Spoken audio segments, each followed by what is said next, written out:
we were late because we were scrambling to find an opening video, guys, and we And we could not failed. find an opening video. I cannot believe how difficult it is to do several shows in a day. Like the amount of content Anthony put out of this was his full-time job is with. Oh, I didn't even. Are you tuckered? Wow, you're are you tuckered out, Anthony? I started. My first show was with Joe McLean at 7:30 this morning. That was fun, and he does radio for his first hour, and then his second hour is just kind of like this, where you just free balling and just shooting the crap. But the radio portion was interesting because you will be talking and then you hear the music kick on because they have to go to commercial break. So you have to kind of wrap it quick enough so that Joe has time to wrap it before the commercial break. So it was a little distracting, like you're in the middle of a sentence and you hear the music and you got to stop talking so that Joe can wrap it. Imagine that. Anthony finds stopping talking to be difficult.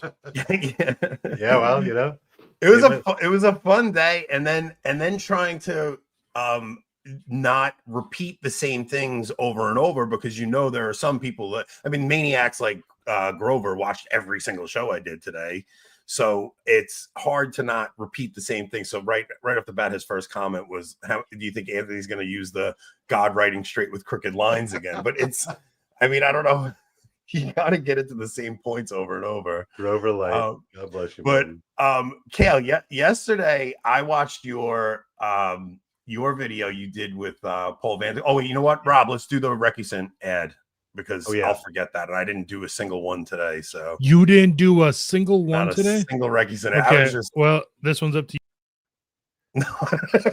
Well, at least give me. Oh, wait, the code is Resurrexit, right? So Recusant Cellars is our favorite sponsor in the world. They are the only people brave enough to support your favorite podcasts. Go to recusantsellers.com. Use code RESURREXIT, RESURREXIT at checkout for 20% off. And that is only good until May 2nd. And the code was not working. It is working now. So get it while you can get 20% off. Get it for Mother's Day gifts. They have some of the best wine I've tried, and I am ordering some for my mother for Mother's Day, and it would be a good time to get a jump on things. Real quick, do they send it wherever in the States, or? Yeah. Cool. There's 5 states they can't send it to, one being Utah. I forget what other states there are. But Mormons. It's the Mormons. Yeah. I'm terrible at ad reads. Probably can't even sell coffee there, so what are you gonna do? So they do sell magical underwear though. Hey. In Utah, I didn't know that. Keep rolling. I don't even know what you guys are talking about. I'm so tired, guys. Forgive me. So I saw your stream with Paul Vanderklay yesterday, and you guys were getting into some interesting stuff. Like you were talking about the council in a way where you were saying even people in our day, we're basically formed in our formative years are like from 16 to 25 or something like that. Right. And you kind of go through your whole life with that worldview. It's interesting you said those ages. It's similar with music, right? You discover music between the ages of 16 to 25. And then for the rest of your life, that's the music you listen to. Like you kind of stop discovering new music. Yeah. So the guys, why you have the worst taste in music I've ever met. I'm a little bit older than you. I don't have to tell you. You don't want to know what's going on when I was that age. So I was raised as a wigger on Long Island, bro. It's terrible. What's up? The Virgin Anthony Abadi. I'm so tired. The chat Anthony Stein. Oh boy, 4 a.m. Yeah, Anthony Stein's got an insane schedule though. He goes to sleep at like 6 p.m. though, also. So, so the guys that go into the council, I guess, are formed during those years, and they go in, and then the guys who put the council into action, like those guys are still the guys we're dealing with today, right? We're coming to the close of it, and then the main thing you were talking about was how like John Paul II and Benedict kind of came in to try to solidify this worldview of the council, but that really Francis was the guy they were hoping for after the council. Well, insofar as, the weird sort of way I think Francis sort of has council envy, right? Because he he's not really part of it, both as a South American. Also, he's a little bit younger than they are. And so, John Paul II and Benedict XVI, I mean, that was their, that was their Woodstock, right? I mean, you kind of have to think of it that way, that it's always that time. And, and significantly, of course, I think that, look, I spent a lot of today, I wasn't planning on doing this, but just sort of sticking up for JP2 and B16. And look, Anthony, you and I have talked a lot about this. I certainly went through my period of hero worship with those guys, and I certainly have sort of sobered up on some level about the realities of their pontificates, and even the realities of kind of what they were trying to do. But I think it's important to remember, that both of those guys were young boys in the middle of the chaos of World War II. Yeah. And that is, both and in their respective way, Benedict, Ratzinger is German, and, Wojtyła is Pole. And, he grows up, I want to say he was like 9 or 10 when the Nazis roll into Krakow. And, and so as soon as they're done with the Nazis, then they've got the Soviets. And so I think that that's an underrated aspect of what they were trying to do, more so than just like a theological question. So I never knew this, but you said JP2 had to get permission from the communists to even attend the council. Yeah, right. So this is an important point. I was realizing today too that I think for a lot of people, let's say, I don't know, maybe, well, let me ask you boys this: like, how old were you when the Berlin Wall fell? Was it 91? 89. 89. I was 8. Yeah, right. So okay, so like that's I think it's just important for everybody to remember that the Iron Curtain was not like an idea. It was not a meme. It was not like it was like a real thing, right? So if you were on the wrong side of the curtain, like you didn't, you couldn't just like, you and I can get in the car right now and I can come see you in New York and we can drive up and see Rob in Minnesota and, all is good. If you are living in a communist country, like the first answer is no. And number two, if you're part of the church, which is an enemy outfit, for the commies, you're being followed, you're being tapped, you're being monitored at all times. And so when you get called to Rome, they sort of have to let you go, but you have to ask permission to go, right? Yeah. And so this, the famous story of, the famous, I think it's Vincenti, I forget the guy's name. I mean, I'm terrible with Polish, but the great archbishop basically was not allowed to go to the Second Vatican Council. They let the young Wojtyła go. So I think that's just part of the sort of the craziness that we see. It's just an important part to remember that, again, so think about John Paul II is named, is elevated to Pope in 78. You're still, what is that? 12 years away from the Iron Curtain falling. Yeah. So a lot of that crazy stuff in the 80s is like, you got to remember there was the first world, which was the free West, the second world, which is the communist East and all the various satellites. And the third world is basically the proxy place where the first and second world powers are fighting it out. Yeah. We spent the whole decade of the 80s fighting a proxy war with Russia and Iran and Iraq. That's right. And look, and everywhere, right? I mean, Vietnam, that was clear. That was another proxy war. All the stuff that was going down in South America, Cuba, all the CIA shenanigans down in South America. So it's like, I just think it's very easy for all of us to forget what the world was like in the post-conciliar, clown world. I mean, JP2 was traveling, well, while he was just a bishop in Cardinal, he was traveling to Hungary to clandestinely consecrate bishops. That's right. Without permission. That's right. And so again, I'm not here to nobody needs me to come in like whatever, white knight for JP2 and B16, but I do think it's important for, like, especially those of us who are trad or trad adjacent. I just think it's an important thing to remember that the world in 1976 and 86 and 90 and is much different than the world 96, 06, and 16. So okay, so wait, so when I heard this though, it made me think, like, part of me it's obviously just like conjecture, like whatever, just a feeling I have, but it seems like maybe JP2 was like a CIA, like, not that they planted him, but like they pushed for him, right? Because he's behind the Iron Curtain, and they're about to get into this Cold War, or they're in the Cold War already, and they, like, I mean, it really is JP2 and Reagan who bring down communism for what we see as communism, not thinking about the ideology going around covertly the way we do now. But what we saw as communism at the time, it's Reagan and JP2 that work in tandem to bring it down. Yeah, it's worth looking at when he's elevated to the papacy in 78.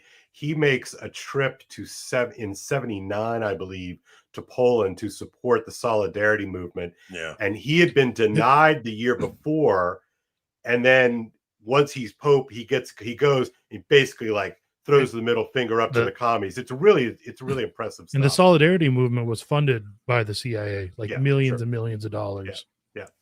Yeah. There's video of John Paul II meeting Gorbachev, and Gorbachev was like shaking.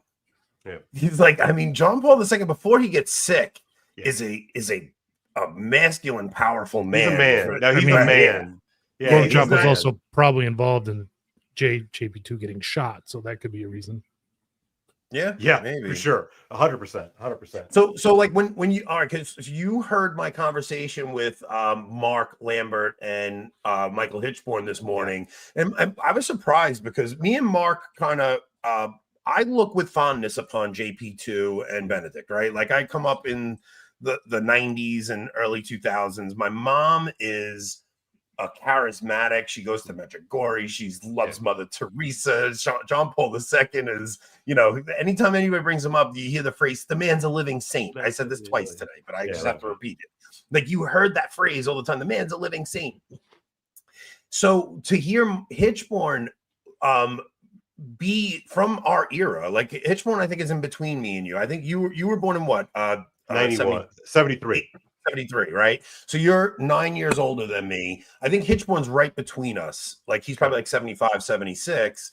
But his mom was like a based Catholic when he was growing up. So my guess is his mom probably read The Wanderer. Yeah. Right. And so it was a microscopic trad sort of holdout movement that was at the Remnant, and there was one other, The Wanderer. The Remnant and The Wanderer were sort of these two kind of outposts for the trads then. But it's yes, Paul, I'm old. It's good. But that stuff is like pretty microscopic. It's like super French. Remember, there's no internet. They literally, it's like these little flyers would come out once a month. I mean, it was pretty small type thing, right? So there was no real trad movement as such. I think it's important for people to remember that too. Obviously, you've got Lefebvre, and he's doing his thing. But I think that dynamic is also really touchy. You think about what those guys went through, right? Like the early trads, and even the ones that, like the early FSSP guys who break apart from the SSPX after Lefebvre consecrates the bishop. So now you have the schism within the SSPX because the FSSP wants to stay faithful to Rome and stuff. These guys are having Latin masses in their basement.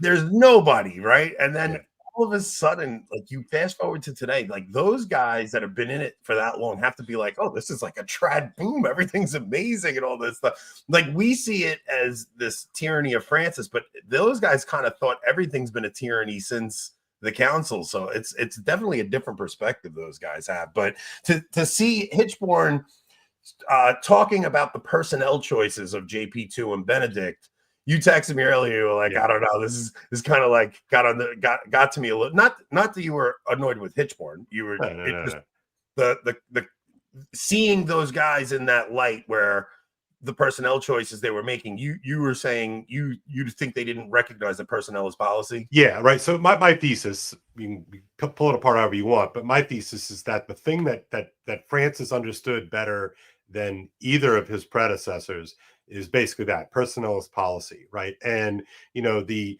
sort of the age old sort of methodology is that you basically, those decisions were basically funneled up from the various dioceses, like up to the what was Vigano? What was his role in America? Nuncio. The nuncio, right? So you would filter that up to the nuncio. That was all controlled by basically the 1, 2, 3 guys who ran the conferences, right? And you would put up those names, and it's basically going to be a rubber. It's basically a rubber stamp thing, unless there's some kind of smoking gun. And so when you are an executive at the level of a pope in an organization the size of the church, number one, there's just nothing like it, just in terms of size and scope. And so just think about how much you have to outsource to your underlings, right? I mean, it's just that's true. It's an impossible amount, right? So, and again, think too, like if you're Benedict, what do you care about? Like you're a theologian, everybody gravitates to their natural, right? So Benedict is a theologian.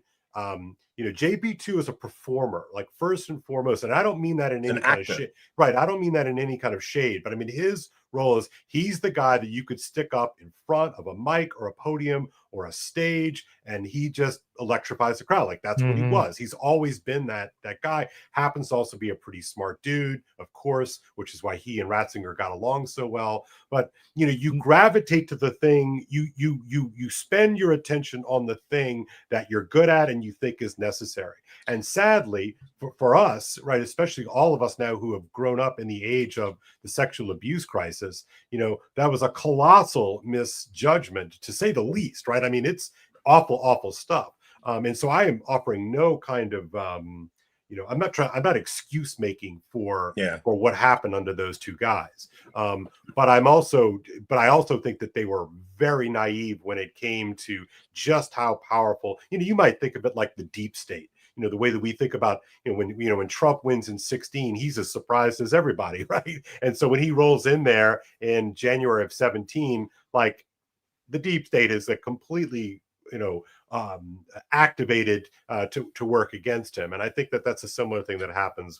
Neither of them were really, obviously, like you're saying, they weren't administrators, right? Right. And remember, and neither of them are from Rome. I mean, I know Ratzinger has the reputation, but he only got called to Rome. I want to see he got called to Rome in like 81, right after a few years of John Paul's papacy. He's like a professor in Tübingen or wherever in Germany. Neither were really members of the Curia, right? So they were outsiders. Yeah, they didn't know how the insiders ran things. Right. So I think they were completely just overwhelmed, right? And I would just add one more thing to somebody like John Paul II, more so than Benedict. One of the ways in which the commies operated against the church is that they would regularly sort of cook up compromat against bishops and priests, right? So a kind of a classic way you create a dossier against a priest is you say you've got pictures, or maybe you get them. Maybe the sort of the whole spy game thing is a real thing. And so John Paul II is kind of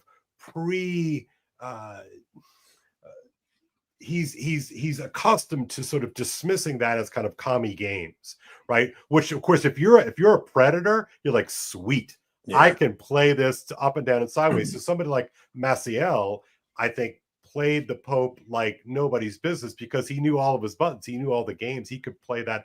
So you pretend like you're kind of traditional, and you pretend like, oh, we're going to serve you, Holy Father. And so he's predisposed to distrusting all of the things that turned out to be, true.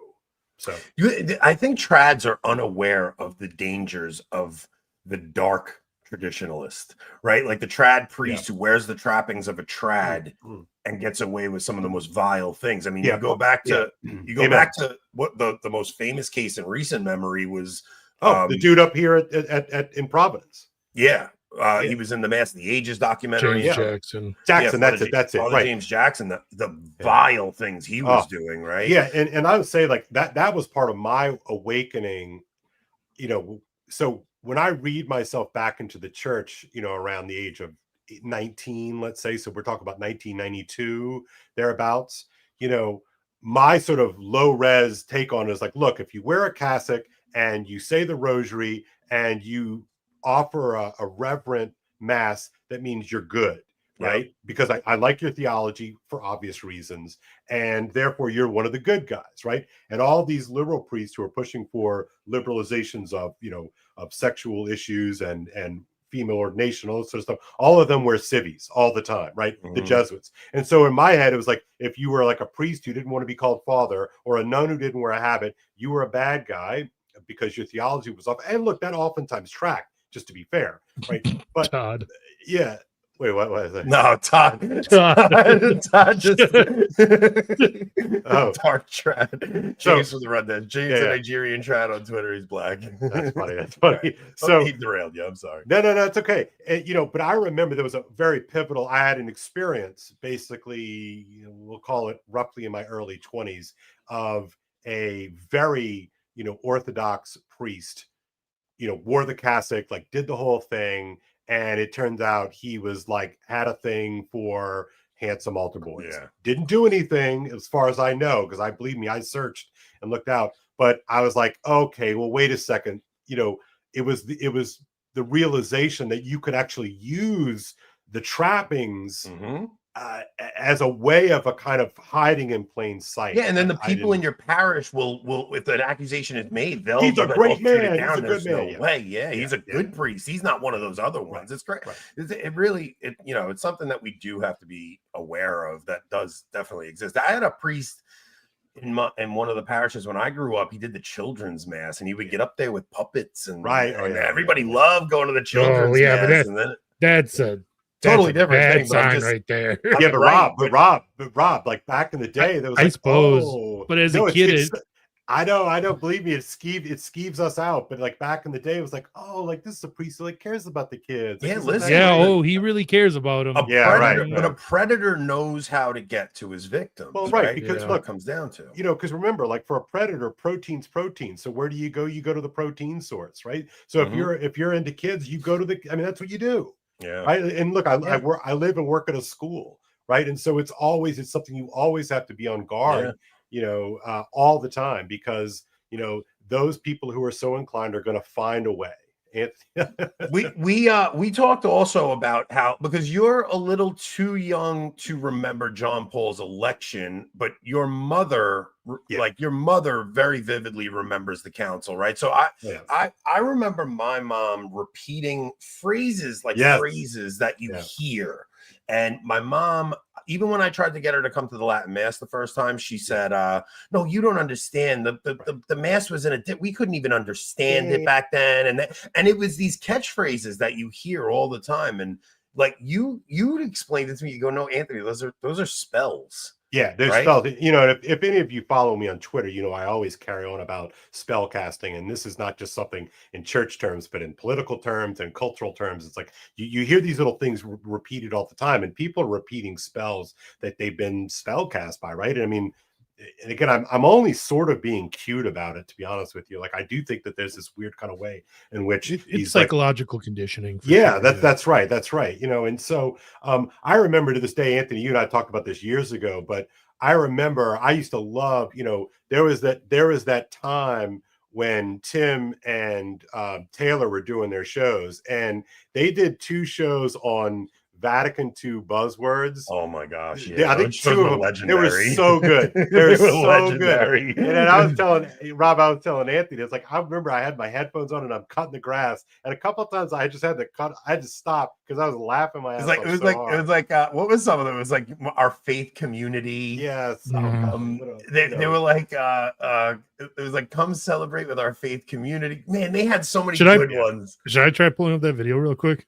It's so if you guys never saw that TNT show where they go through Novus Ordo buzzwords, it was so freaking good. And they were just talking about like the felt banners and the silliness of what they did to the Mass, and it was, but you were saying like your mother, like they were ripe and ready for that revolution, right? Yeah. Right, because look, so my mom is a college freshman at Loyola in New Orleans. So, she's a Catholic school girl, goes to the Catholic college right down the street, Loyola in New Orleans. Company, that's a great one. Accompaniment.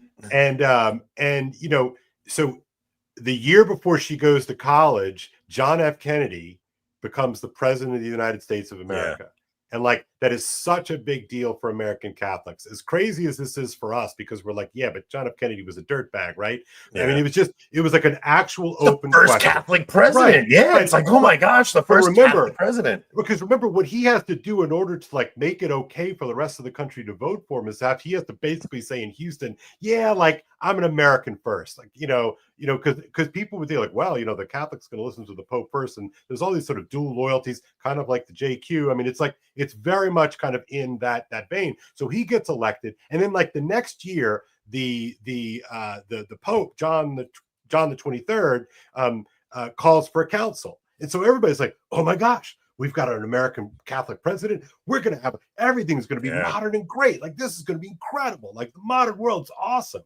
Right. And I it's such a big part. So they call the council. So, and what always frustrates me about conversations about the council, right, is that, the theologians talk about a council and they talk about the documents, and we can have all kinds of fun and I think generative conversations about the documents, but none of that matters, right? Because I think what mattered for people like, my mom, your mom, is when they were kids, they went to in this sort of this very old-fashioned Latin thing, stuffy Latin thing, and then all of a sudden the priest shows up and he's wearing civvies and jeans and he's looking at us, and it's all of us, of course, who like the traditional Latin mass look at that as a cringe fest, but at the time it really is kind of cutting edge. You know what one of the mistakes they made was by doing what they did, the revolution is frozen in time. Absolutely. Yeah. Right. So it's it's frozen in that decade where all these changes come. So we're now, I mean, how many years past? It's 50 years past at this point, 70. Right? So it's 1970. So this is literally 35 years past. So for us in 2025, you're hearing the same corny music. What kind of math was that? Of 55 years. I'm sorry. Wow. 55 years. I wasn't even thinking. So 55 years later, you're hearing that same music that is, I mean, they talk about, a tradition is of ashes and things like that. It's you guys left this time capsule trapped in the 70s that it's just so alien to anybody coming up in the modern age. And that's why there's this turn to tradition and something more timeless. Yeah. Right. And so, so when you were talking about Father Murray's, sort of take on this conclave, that we just need somebody to kind of get back to these sort of things, we look at this and you just, you got to be kidding me. You got to be kidding me. Yeah.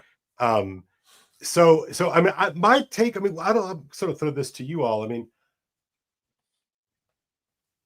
we can get into the Paul VI to John Paul I and II to Benedict XVI to Francis, because I think it's these, it really is ultimately it's a fight over who owns Jesus, right? Yeah. Who owns the council, and what was so surprising to me about a year into Francis' pontificate is that for years I had always told myself, look, we're going to win because all the priests are ours. We're going to win. Again, I'm just telling you what it was 13 years ago. Yeah. Right. We're going to win because all the new priests are conservative. And the Vatican II, crazies are, or the whatever. But they've been saying that since I was a kid. I know. No, that's a book. but Anthony, that's a spell, right? So what was most surprising is that element of the church actually wasn't dead. Yeah. Right. And all of a sudden they took everything. They took over. Well, you think about the JP2 Catholics, right? JP2 there was a JP2 effect. There was no Francis effect, but there was a JP2 effect. Absolutely. This man goes around the world, all these World Youth Days. He converted millions. And a lot of those. How many millions more left? Well, I mean, not my just whole that. family apostatized under Yes, JP2. right. So, but not just that. So all these young people come into the church. A lot of them become priests, but they go through their seminaries and they get Yeah. brainwashed by the revolutionaries, and then they become revolutionaries. Yeah. Yeah, I think Rob's point is worth. I mean, that's the thing that has frustrated me, really, probably going all the way back into Benedict XVI's time, because I remember like looking around and I graduated. Let's say I graduated with 100 guys. I went to an all boys Catholic school, in Baton Rouge, and of the 100 guys that I graduated with, I don't know what, like 10 of us, Yeah. right? Something like that. Now it's my more confirmation class. I think which was like 20 people. There's like 2 of us. you know? Yeah. And so now I do think it's it's a complicated genealogy. There's a lot of stuff going on there. I think Rob, especially in your age, your cohort, the sexual abuse crisis, I think really just decimated any kind of hope that there was going to be a JP2 effect. That just got flushed down the toilet. Yeah, I mean, I was confirmed in 2004, 2005, so a few years after, So this is actually a good point, because I see it with like the George Weigels and stuff. Like, these guys still think like it's the JP2 era where we're fighting communism in Russia and stuff, and it's like they really were. Because it was JP2 and Reagan who bring down communism together. Like, I think there's this Thatcher. blend. You can throw Thatcher in there. And yeah, Margaret Thatcher too. But there's this blend of politics and religion at that time where it's like, look, especially the older generation, like the boomers and the older Gen X guys, they conflate being Christian with being Republican. Yeah. Like they think, well, I voted the right way, so I'm a Christian, and there's this total like lack of any kind of formation in the faith whatsoever. It's just, well, I voted for the right things and I say the right things, I'm against the right things, but there's no actual like deep faith life there where they're taking the Catholic faith seriously, at least what it seems like to me and in the people I'm exposed to. So now Francis, though, he comes along after. So John Paul II and Benedict really did try to interpret the council. I think actually Benedict was kind of like, we're beyond that, right? You have Pope Paul VI. He closes the council. You have John Paul I last 30 days. Then you get John Paul II comes in, and that's a 27-year pontificate. Like, that's a very long pontificate. And he is the Pope of the council. He tries to solidify enacting the council, and he's there for so long.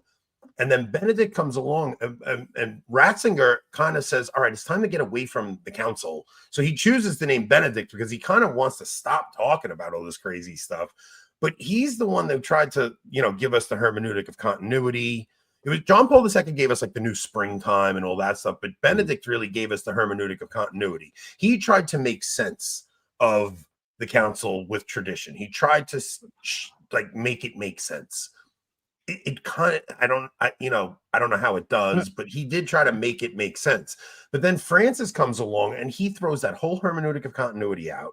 And he's just like, nope, we're getting right back to the revolution it was almost like a pause in the revolution for those two pontificates. And then it was right back to it. Well, I don't know if I would say it was a pause. I think JP2, it didn't pause the revolution. He calmed it down. Slow it. Yeah. But, you still couldn't have Latin masses. Yeah. You had to go directly to Rome if you wanted one. And chances are you'd be denied. Benedict, like you said, I think you're right. I think he realized we're going to have to move past it at some point. So we have to somehow merge it in to the rest of Catholic tradition, Catholic history, Catholic life. So he does some more in Pontificum, the hermeneutic continuity, the mutual enrichment, right? Like he's trying to show like, oh, the two liturgies can enrich one another. There was the one thing I am thankful to Francis for is Francis showed us that was never going to work. Yeah. Yeah, that's interesting. Oh, before I get your thoughts on that, Kel, but I have to go back to something because I forgot to say this. So, because you were saying you think that Benedict and John Paul II were kind of ignorant to the personnel as policy kind of thing, right? I think that Benedict, man, the one thing I got from listening to the Benny Plenis, like when you go back and you listen to Dr. What was his name? Mazza. Dr. Mazza. Like he takes you through Benedict's writings and like what Benedict's thoughts were, and he kind of had this idea of bifurcating the papacy and all these things. Like these were pre-thought things. It wasn't like he just decided one day to abdicate. And I think that Benedict saw him. I think he saw us as in apocalyptic times. Like I really do think he saw himself as the Pope, the bishop in white in the vision of Fatima. Now he that may not be true, but I do think he saw himself that way. And I think part of him just kind of gave up trying to even fix the mess. I think he just kind of like just accepted that where we are, and he saw us as coming up on something apocalyptic. It starts with that radio address because he read The Third Secret of Fatima. It starts with that radio address in the 1960s, and then he starts the way he's talking. There was a book called The Foolishness of God that came out, and the author was anonymous, but he kind of goes through how Benedict was going back to a theologian from Augustine's time. I can't remember his name. Do you remember his name, Rob? Oh, yeah. Oh, not Tycho. Tychonius? Tychonius or something.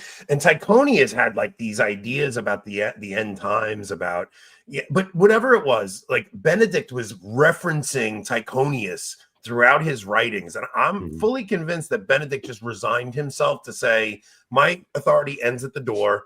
I'm going to abdicate and just let them have the church. It seemed like he felt very strongly we were in the end times, in my opinion. That's what I take from the things he said. Yeah, I don't necessarily disagree with that. I think he was a mystical guy, way more so than John Paul II was.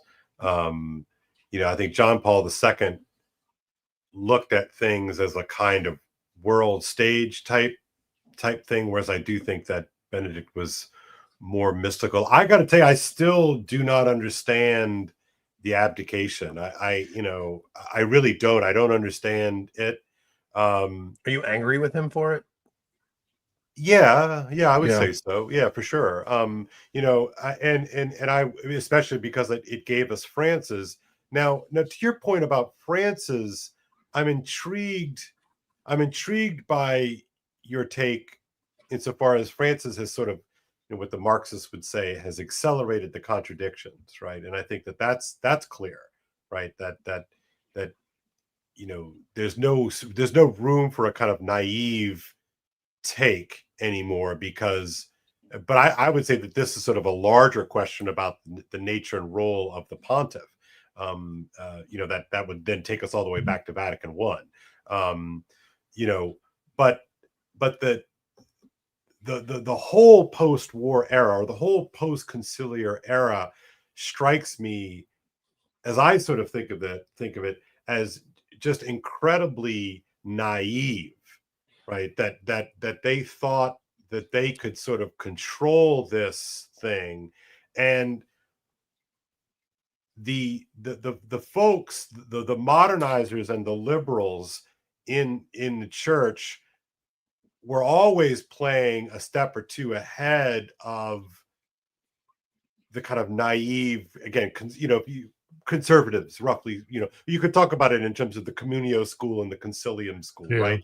The Concilium folks were always way more politically savvy. And I don't know if you caught this the other day, Rob, but I was tweeting about the new Dutch catechism comes out like literally months after, in the early months of 1966. And I'm pretty sure that Paul VI finished promulgating the last documents of Vatican II in late 65. Yes. And so, like, not even like a year later, they come out with this catechism, and this catechism is bonkers. I mean, it's bonkers. And it's like all the kind of stuff that we would make fun of because we've seen versions of it. But like right afterwards, so you could see that those people in the council, they were all, that particular group of people were frustrated that the council didn't go far enough, that they lost, they lost their nerve, and they should have really sort of taken it. So they just do it on their own. Yeah. And for years the so these are Dutch Catholics do this? Yes. Yeah. Oh, yeah. But then it becomes the sort of the playbook. Right. And Yep. so it becomes the playbook for all the Jesuits, universities, and schools all around the world. Right. And Skillebeck's is part of this. And I forget the other guy's name. But anyway, the point here is that so Rome is totally flat footed. Paul VI thought that he kind of had everything under control. And he's no conservative, of course, but he was all about the council, that the council should stand alone. It should be its thing. We'll put out this new mass, and that'll be kind of like done. That's what I'm talking about, Derek. It was called the Neue Catechism. It became known as the Dutch Catechism. So Paul VI is like, well, no, like we did the thing, and so now just do the thing. And so the Dutch were like, no, we're gonna do you like times keep pressing it. Yeah. We're going to keep pressing, and that's the thing that becomes seeded. And so now the Overton window gets shifted so far in the progressive liberationist camp that Rome is constantly playing catch up, and they refuse to put out a catechism until like 1989. No, it's later than that. Hardin had one, which was, but I'm pretty sure it's 89 or 91 or 92. 91, I think you're right. Yeah, so it's they always talk about the 92 catechism, right? Yeah, so yeah. that's so think about it. So that from 1965, there's no kind of like answer to definitive like what does it mean to be Catholic until 1992. Okay, so that's the entirety of my life. I graduated high school in 91, right?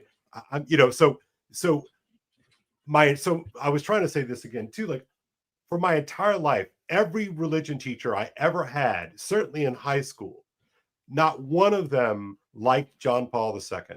All of them thought that he was hopelessly conservative. Trash. So crazy. No, it's hilarious. Right. So it wasn't until I go to an alternative Great Books Catholic school, Thomas More College, in the fall of 92 that I heard a theology professor talk about John Paul II in positive terms. Yeah. Now, we liked him just because, that's how our family was, but I didn't, so every nun who taught, every priest who taught, every theology, religion teacher in high schools all around the country all hated John Paul II. Yeah. So look, Tyler's laughing at John Paul II being a church. The reason I wanted to have this conversation is because there's so many new people in the church, and so many younger Catholics. Like you guys don't know the era we come from, where Francis really was this. Look, Francis was to the church what Trump was to politics. Absolutely. He just like he's the mask drop moment, right? Trump comes out, and the reaction to Trump, everyone just loses it, and then all of a sudden, like you saw the mayhem in the media to Francis from the left is what happens in the church, just in the opposite direction. That's right. Yeah, like he is like truly loathed. Like they hated that poll. Like and I remember when John Paul II dies. Are you all familiar with like Sister Joan Chittister? Okay, so there were a couple of like 1980s, 90s like Catholic journalist all-stars, and they were all terrible, right? Mm-hmm. Every newspaper in every diocese ran the same articles. They were opinion columns by Sister Joan Chittister and Father Richard McBrien. Both of them are like hardcore lefties. They cannot stand the Pope. John Paul II thought he was hopelessly conservative and trad. And so week after week after week, they are publishing the Pope is terrible. Like he's slowing this down. Like, what about the Spirit of Vatican II? Right. So they're like the 90s Austin Ivory. Yes. Oh, yes. And remember, no internet. Right. No internet.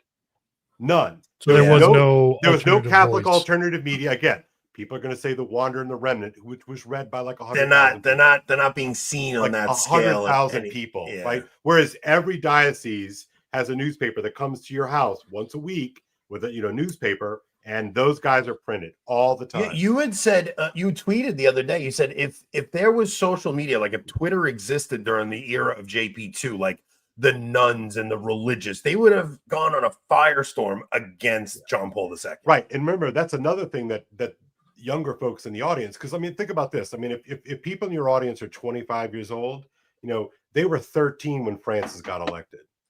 13. Okay. Yeah. They've never not had the internet. They've never not had some sort of alternative voices. Okay. So, you know, sorry, I lost my train of thought, Anthony. Sorry. With if the nuns and religious had the internet. Yeah. So when John Paul II finally dies, right, they are like, finally, that son of a bitch died. We're finally going to get to be back on track with Vatican II. Then his bulldog gets elected. And right, and so God's Rottweiler, which is hilarious, right? I mean, like, really? No, but just think, because they say that Francis, Bergoglio was the runner-up in that conclave. Yes. We had 13 years of Francis. Right. Could you imagine 21 years of Francis? Yeah. No, I know. Like, think about that. This is 2005. Okay, so I'm going to do one more on you, Anthony. Imagine if a Francis got elected in 78. Okay. Wow. This is the kind of thing, like, everybody hates John Paul II. All the trans hate JP2. You know, they're going to talk about Assisi, and they're going to talk about all the things, right? I'm very familiar with all those things. But imagine if Paul VI had been followed up by Francis. Dude, none of us would be Catholic. Like, none of us would be Catholic. I think even Francis getting in, Benedict getting in was a mercy from God. Like, because I know a lot of trans think Summorum Pontificum was a disaster, but I think it exposed all of us to the TLM. That's what I mean. There was no TLM in any way for me when I mean, it was just like, I didn't even. It would have been the schismatic SSPX are the only ones that had it, but Summorum Pontificum comes out, all these priests are allowed to say it, and then when Francis comes, they still have that ability. So it really, the TLM doesn't even explode after Summorum Pontificum. It explodes after Francis, and it really explodes after 2020 before Traditionis comes out. Right. So, like, all of us that are going to our Latin masses, like, you owe that to Benedict. I don't care what anybody says. Look, I got to call somebody out in the comments here. Hieronymus, Benedict and JP2 are not liberals. They're not, like, that's not what liberal means. Like, I know everybody's going to prattle on about the Nouveau Theology and all that sort of stuff. Like, you need to understand you're dealing with read Skilobex, like, read Kung, like, read the other side. But that's the Overton window shifting after the council so much. Like, they would be seen as liberals to Pius XII and Pius X. Like, they would have been seen as liberals by those guys. But I don't know if liberal is the right word. Liberal is like it's a squishy word. Yeah, it's like a political philosophy based on individualism, and I wouldn't say Benedict or JP2 were individualists, but whether or not they were slightly modernist. Yeah, I know what you mean, Rob. Yeah, I know what you mean. But modernist is also, like, very specific. It's very flat. It's very materialistic. You know, it's very it's like revelation is not a real thing. The scriptures were cobbled together by, like, a couple of dudes in the back room. Like, the higher criticism of the Germans. It's Protestantism, right? I mean, it's modernism and Protestantism, and there's nothing Protestant about, again, me, Anthony, I play well with others, but there's nothing Protestant about Benedict. It's just not. I really think that Benedict saw himself as living through the apocalypse. Like, I just think I really think that's what it was. I think even him stepping down, I mean, he said he even said he stepped down because he felt an interior call by God to do it. It wasn't like he just, like, he really, I think he was a deeply prayerful man. Of all the popes that came after the council, I think he's the only one that could be a saint. I think John Paul II had some beautiful devotions, and he had a really deep devotion to Our Lady. But I think that, under scrutiny, they probably wouldn't have canonized him if it wasn't for trying to canonize the council. I think Benedict wanted to canonize him. Like, Benedict saw him as a very holy man, but I think, it was a very political canonization. I do think there was personal holiness there. Oh, yeah. I think he was a terrible administrator and probably not a great pope, but I think there was personal holiness there. But how about this, guys? How much of this gets under our skin, how much do we question the canonization because of Carlo Acutis? No. Not go there. Not do it. No. How much of this gets dredged up because of what they did with Paul VI? Oh yeah, for sure. Because I got to tell you, like, as a no, it was John the 23rd. I tried really hard.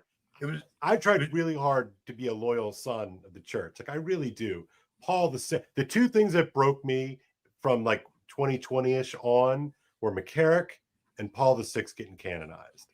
Yeah. Like, I still don't know how to square that, because I think it's just a load of shit. I just really do. It's not just that. And when John Paul II is canonized, Francis makes John the 23rd at the same time. He doesn't even get his own canonization, John Paul II. He's canonized along with John the 23rd as a political statement, which is horrific. It's like it should have. I remember everybody being offended by that. It's like, why can't this man? You know, they wanted to call him John Paul the Great. You know, and then years later, you look back on it, you're like, oh, maybe he wasn't John Paul the Great, but like Rob said, he did have a lot of personal holiness, and he had some beautiful devotions, and you know, he was always talking about Our Lady, always talking about giving your life to Christ. He had an M on his crest. That's the first time any pope has ever done that. So he's putting he again, another precedent breaker. So maybe he's a modernist after all. I don't know, but you know, his Marian devotion was real and very real. Yeah. Man, so okay, so it's not as strong as Francis's, though, according to the modern media. That's right. Saint man. If no, I swear, I don't know if I make it if they canonize him. I don't know. No, they're not going to canonize. But let's play the View clip. No, come on, let's play the View clip. Let's get into the View clip. This is a good way to finish out the YouTube portion, and then we're going to go. I need more requisite sellers. Good thing it's 20% off this week. We're gonna finish off with the View clip, and we'll talk about like the mainstream media's presentation of Francis, and then we're gonna go on to locals, and we're gonna talk about the Daniel O'Connor, Matt Fradd situation, and we're gonna talk about some of the public Catholics' reaction to Francis. I call them the nice lords. The nice lords. The nice lords. You guys don't want to miss that portion of the show. So, all right, let's hear the View. I think of this Pope, he was the most Jesus-like. Oh my God! You know, when you read of Jesus and what his word was and how he walked, this is what I think of a person who lives their life this way. He also said at one point in 2013 regarding gay priests, if someone is gay and he searches for the Lord and has goodwill, who am I to judge? These messages were what resonated with me, not as a Catholic, but just a Christian. The love thy neighbor, love all thy neighbor. Pause it real quick, because like they leave out the context of the fact that this was a priest who made vows of celibacy and he was in a gay. Like it's not like Francis was even saying, because if a man is seeking the Lord, you know, like that, I remember that so vividly. That was the first thing where everybody was like, what is this? What is he doing? It was that, then it was the breeding with rabbits, then it was the... No, hold on. Clarify. Breeding like rabbits, not breeding with rabbits. That's true. That's right. Yeah, breeding like the Catholics breeding like rabbits. It was oh my gosh, man, it was a long 12 years, dude. Do you think he's talking about the View or us? The View. All right, finish the clip out. Let's see. Okay. And he lived that through his words and his actions. I don't know if I love all my neighbors, though. I love that you said that, because as a Catholic, you know, my whole life, and all of you know this, I've spoken to many of you about it. I've struggled with Catholicism because of so many of the churches, the doctrines, especially when in regards to the LGBTQ plus community, in terms of the sex scandals. I've struggled with being a Catholic. But did she just admit the sex scandals were because of the gays? I think she elided the two. Yeah. Listen to what she says here. This is crazy. But this Pope changed things for me, and Whoopi and I have spoken about that. And I remember I was having this discussion with you, Joy, about how I feel like there's this crisis of empathy in this country, that unless it happens to you, you can't feel the Yeah, empathy you can of pause it that. I just happening wanted to to say somebody that. I else. wanted to They're hear that because you can even get rid of it. That we don't have to listen to the whole monotonous thing, but just that whole, I've struggled with being Catholic because of all the doctrines of the church against the LGBTQ plus. But then Francis came along. Did you go back to mass, Sonny? No. No, of course Like not. all of this, they all talk like this. Like, well, Francis changed Catholicism. Did any of you decide to go back to the sacraments because of this change? Not one of you. So I got a question for you guys. Like, and I think we can fit this in before we go over to locals. How much do you think, like, if it turns out that the crowds just don't show up in Rome, how much do you think it looks like they're not? I know. already. Again, I'm being tentative. I still think there's going to be a ton of people at the funeral, like, so whatever. But how much of an effect do you think that has upon the conclave? Like, here's what I think is different about this conclave. And for those of you who watched the earlier shows, I apologize. You're going to hear my thing again. This conclave, and when I saw Burke and Syrah going together, I think there was this. Because they went through JP2 and Benedict, I think that last conclave where Francis is elected, I think there was I don't know what the right word, not naivete, but there was almost like a whatever. Like they went into that not thinking of the dangers that could be of a pope because they just assumed they would get another pope who taught the doctrine, even if he did things a little bit differently. They just assumed, I think they all believe infallibility meant whoever was elected, we would still have the clear teaching doctrine. Where this time after Francis, I think all of those conservative cardinals going in, I think they're going to be way more on their guard. And I think what Cale brought up earlier about social media is a large cause of that. Last conclave, the social media wasn't like it is now. Yeah. Now they've seen the damage that unclear, unofficial teaching can do through social media. So I think they're going to all be on their guard a lot more. I think there's going to be chaos in this conclave. Actually, I don't think they're going to be able to just slip another revolutionary in. I think there's going to be some real fighting going on because even Dolan, you saw that. Dolan's pretty squishy, and he was like, we want somebody with Francis's heart, but we want somebody that's going to speak a little clearly on doctrine. Like we don't need this mayhem anymore. I think every single cardinal probably has Francis fatigue. Most of the cardinals are functionaries largely, right? And they don't like having their lives made difficult. Yeah. And they've seen Francis has made their lives difficult. And if they see a more turnout for the funeral or just a lack of anticipation or excitement, I think they'll realize another Francis will just make their lives even more difficult than it's already been made. Yeah, I also think that there's been a lot of noise about Francis has packed the conclave. That's always true, right? We forget that Francis came out of a conclave completely packed by JP2 and B16 guys. So it's like it means nothing. But the significant thing that he has done is that the College of Cardinals is significantly not Roman centric.